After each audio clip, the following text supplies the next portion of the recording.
वर्षभर टिकणारे, अगदी कमी वेळात तयार होणारे, चविष्ट चटपटीत हिरव्या मिरच्यांचे लोणचेची अगदी सोपी रेसिपी आज बघूया.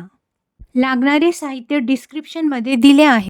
प्रथम गॅसवर कढई किंवा पॅनमध्ये धने, जिरे, मिरे, मेथी, बडीशोप लो फ्लेमवर थोडेसे भाजून घ्यायचे. थोडे थंड झाल्यानंतर मिक्सरमध्ये दालचिनीसह सर्व ग्राइंड करायचे. आता धुवून कोरड्या केलेल्या सर्व मिरच्यांची देठ काढून हव्या त्या आकाराचे मिरच्यांचे तुकडे करून घ्यायचेत. छोटे तुकडे केल्यास ते लवकर मुरतात आणि पाहिजे तेवढेच खाल्ल्या जातात. लोणचे वाया जात नाही. लिंबाचे बी काढून लिंबाचा रस तयार ठेवायचा.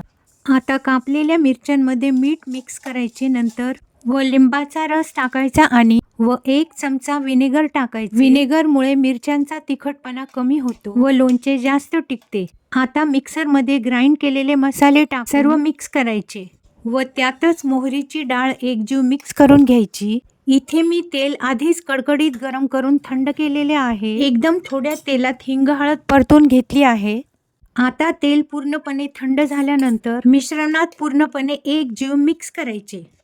कलरसाठी 1 चमचा काश्मीरी लाल मिरची पावडर मिक्स केली आहे. आपल्याला हवे तर मिरची पावडर स्किप करता येते. छान चविष्ट मिरच्यांचे लोणचे रेडी.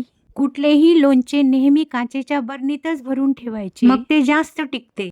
लोणचे 1-2 दिवस मुरू द्यायचे. हे लोणचे वरण, भात, चपाती, भाकरी बरोबर खूपच छान लागते. तुम्ही पण बनवा, नक्कीच सर्वांना आवडेल. रेसिपी आवडल्यास लाईक अँड सबस्क्राईब करा. धन्यवाद.